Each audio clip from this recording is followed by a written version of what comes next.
Antrian kendaraan di Pelabuhan Tanjung Api-Api terpantau masih kondisi normal, belum terjadi antrian panjang pemudik yang menyeberang ke Pulau Bangka.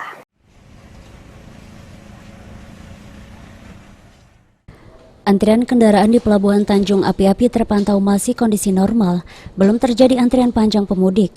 Meski demikian, untuk mengantisipasi lonjakan antrian pemudik, pihak pelabuhan telah menyiapkan 10 kapal penyeberangan. 7 kapal dioperasikan, 3 kapal lainnya dicadangkan jika terjadi kendala pada kapal yang beroperasi. Pihak Pelabuhan Tanjung Api-Api bahkan menjelaskan jika saat ini kondisi pemudik masih tergolong sepi.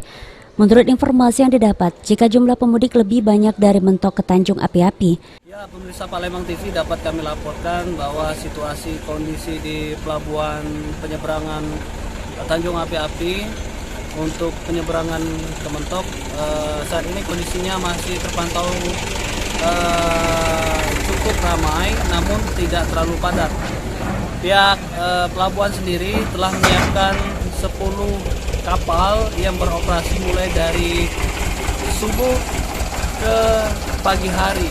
Artinya sudah 24 jam operasional Pelabuhan Penyeberangan Tanjung Api-Api ini melayani penumpang baik barang maupun para pemudik.